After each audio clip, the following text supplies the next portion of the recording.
अभी पूरे देश में नवरात्रि की तैयारी जोरों से चल रही है। हर कोई अपने अपने तरीके से पूजा की तैयारी में जुटा है।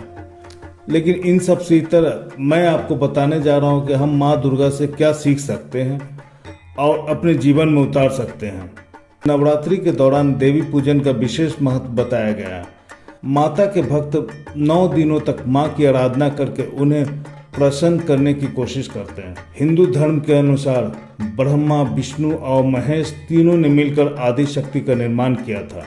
अपनी 8 भुजाओं में शस्त्र और चेहरे पर मुस्कान लिए माँ सिंह पर विराजमान रहती है। महिषासुर जैसे दैत्य का नाश करने वाली माँ दुर्गा ने कई बार मुश्किल समय में देवताओं तक की मदद की है। जैसे ही नवरात्रि शुरू होती है और हम इन आनंदमय और रमणीय 9 दिनों का जश्न मनाते हैं, माँ दुर्गा के 9 अवतारों से आप प्राप्त कर सकते हैं 9 सीख। माँ के हर अवतार में एक दिव्य ज्ञान छिपा है। आइए एक एक कर जानते हैं माँ आदि शक्ति से 9 दिन में हमें कौन से 9 गुण सीखनी चाहिए। पहला दिन, शैलपुत्री। शैलपुत्री प्रतिबद्धता और अनुशासन के साथ साथ आध्यात्मिक जागृति और शक्ति का प्रतिनिधित्व करती है। नवरात्र का पहला दिन माता शैलपुत्री का होता है। माता शैलपुत्री से हमें जीवन में स्थिरता और दृढ़ता की शिक्षा लेनी चाहिए। जो लोग जीवन में अस्थिर हैं उन लोगों को माता शैलपुत्री से ये सीख जरूर लेनी चाहिए। दूसरा दिन, ब्रह्मचारिणी। ब्रह्मचारिणी माता से हम संयम और धैर्य सीख सकते हैं। माँ का यह रूप हमें मन को संयमित रखने की सीख देती है। ब्रह्मचारिणी माता से शांति की सीख ले सकते हैं।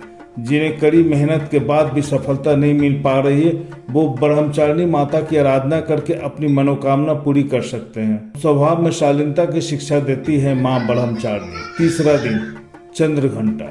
माता का यह रूप मनुष्य में 7 गुणों को निखारने वाला, जीवन में समर्पण का भाव, अपने चाहने वालों के साथ साथ दूसरों के लिए जीने की शिक्षा हमें माँ चंद्रघंटा से लेनी चाहिए। माता का यह रूप हमें समर्पण की सीख देती है। चंद्रघंटा सावधानी, सतर्कता और प्रतिनिधित्व करती है और किसी भी परिस्थिति का सामना करने के लिए तैयार रहती है। नवरात्रि के तीसरे दिन देवी चंद्रघंटा से ज्ञान और शांति को अपना सबसे बड़ा हथियार बनाए। हालांकि भौतिक संपदा का कब्जा अस्थायी है। कोई भी आपसे शायद आपकी सबसे बड़ी दौलत ज्ञान नहीं छीन सकता। ज्ञान के विवेकपूर्ण उपयोग से व्यक्ति शांति और खुशी का प्राप्त कर सकता है।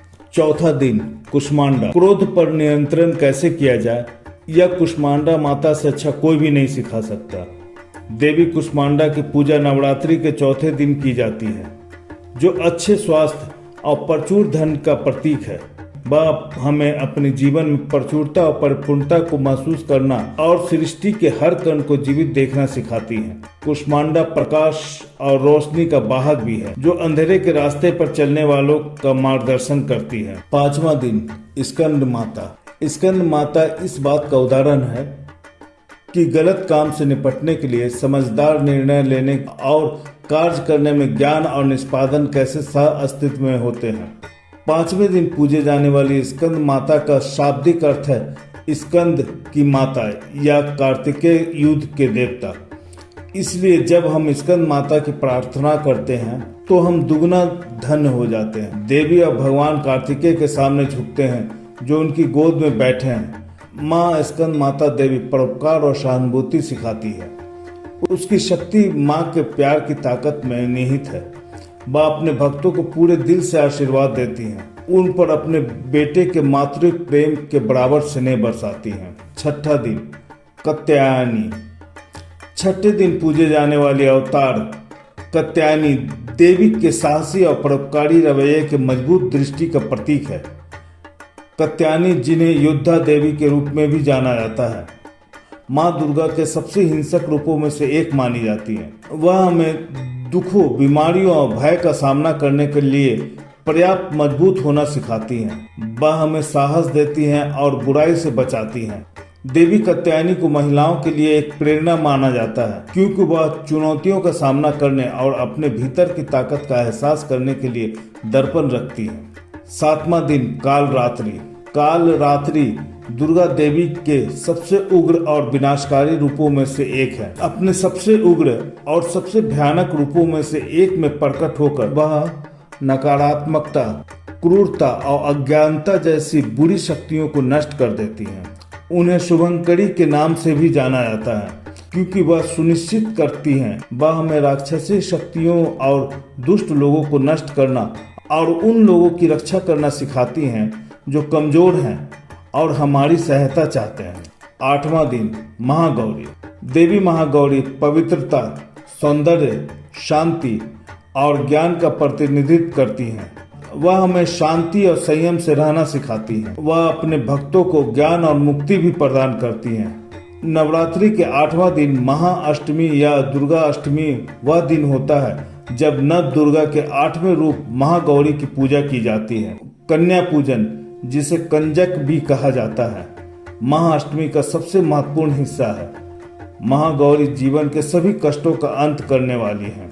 9वां दिन सिद्धिदात्री। सिद्धि का अर्थ है विचारशील क्षमता और दात्री का अर्थ है आपूर्तिकर्ता। इसीलिए माता सिद्धिदात्री हमें ऐसी सीख देती है कि हम अपनी क्षमताओं के अनुरूप सफलता कैसे प्राप्त कर सकते हैं। माँ दुर्गा का 9वां स्वरूप जीवन में पूर्णता और चमत्कार लाता है। वह अपने भक्तों को सकारात्मक ऊर्जा प्रकट करने में सहायता करती हैं जो उनके प्रयासों का फल देगी। माँ दुर्गा के इन गुणों को उनके विभिन्न अवतारों में समेटने के साथ आशा है कि हम भी उनसे सीख सकते हैं और अपने भीतर उन गुणों को प्रज्वलित कर सकते हैं जो माँ दुर्गा को इतनी सुंदर, दयालु, शक्तिशाली और बुद्धिमान बनाते हैं। आशा है आपको ये वीडियो जरूर पसंद आई होगी। मैं माँ दुर्गा से प्रार्थना करता हूँ कि आपके जीवन में जो कठिनाई हो, जो भी तकलीफ हो, इस नवरात्रि में बेसारे कष्ट दूर हो जाए। और जाते जाते आपसे नम्र निवेदन है कि यदि वीडियो पसंद आई है तो एक लाइक जरूर कीजिएगा और साथ साथ चैनल को सब्सक्राइब कर बेल आइकन जरूर दबाइए। पूरा वीडियो देखने के लिए आप सभी का बहुत बहुत धन्यवाद। जय माँ दुर्गा।